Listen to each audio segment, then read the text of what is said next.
चलचंचल आठगढ़ प्रसिद्ध बाबा धवलेश्वर पीठ बड़सिंघार बेशरे दर्शन देउछन्ति बाबा धवलेश्वर। श्रावण मासर तृतीय सोमवार पर आठगढ़ प्रसिद्ध बाबा धवलेश्वर पीठरे काउड़ियांकर भिड़ देखा मिली। राज्यर कोण अनुकोणरू काउड़िया माने आसी बाबा जलाभिषेक करिसेंति। रात्र 2टारू बाबांकर पहड़ खोल 108 गरा सुबासित जल में स्नान कर मंगल आलती करने सहित समस्त नीतिकांति शेष कर।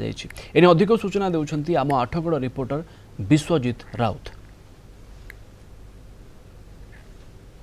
महाकाल बेशरे दर्शन देउछन्ति बाबा धवलेश्वर। आज हूँ तृतीय सोमवार आ बेस चलचंचल उठी बाबा धवलेश्वर पीठ। तेरे आज कौन रही रीतिनीति किभली रही नीतिनीति सीधासल भाव में कथा आम सहित अच्छा मंदिर पूजक अच्छा कीर्ति भाईना अच्छा सीधासल भाव में कथा भाईना आपको कलिंग टीवी स्वागत करी कहे केते पहर खोला कौन कौन सब कार्यक्रम आज ठाकुर कर। जय बाबा धवलेश्वर पूजक श्री कृतिक ढपत्री। आज हूँ श्रावण मासर तृतीय सोमवार एवं संक्रांति गोटा महासंजोगर दिवस। निश्चिंत यही देवदेव पीठ रे बाबा धवलेश्वर जो काउड़िया भक्त माने जलाभिषेक कले बाबा धवलेश्वर तांकर मनस्कामना पूर्ण करेंगे। बाबांकर द्वारपीठा नीति रात्र 2 घटिका समय खोल जाता।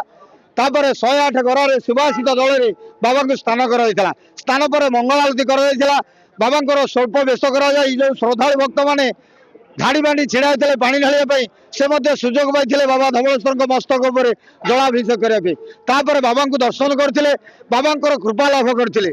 जेहेतु बाबांकर मध्याह्न संकुड़ी भोग अन्न डालमा खीरी खेचड़ी भोग लगी कर पुनः संध्यारे बाबा को दोबार स्नान कर बाबा को स्वल्प बेश कर बाबांकर शयन पूर्व दही पखाल भोग लगी कर। जेहेतु आज सोमवार संक्रांति पड़े बाबांकर सबुठारु प्रिय बेश हूँ बड़सिंघार बेश महाकाल बेश समग्र ओडिशा भारत वर्ष को दर्शन दौरान प्रभु धवलेश्वर ए अलौकिक पीठ को आसी प्रभु को दर्शन करूँ बाबांकर कृपा लाभ करूँ समस्त मनस्कामना पूर्ण करेंगे। जय धवलेश्वर।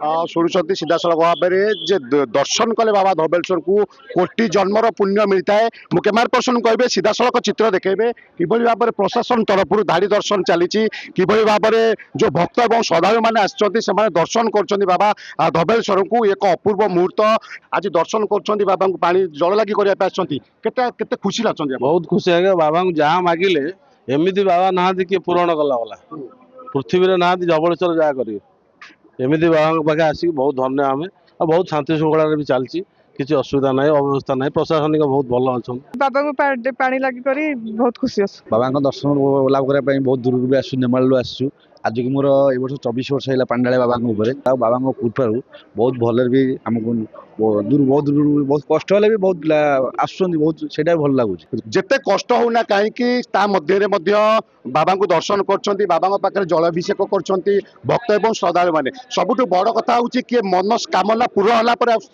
तो आउ किए मनस्कामना पाई आसुची तो से तो बाबा धवलेश्वर पीठ सदा बेले जनसमागम होता है। ओडिशार कोण अनुकोणरू छुट्टी आसती भक्त और श्रद्धालु। आठगढ़ धवलेश्वर पीठरू विश्वजित राउत कलिंग टीवी।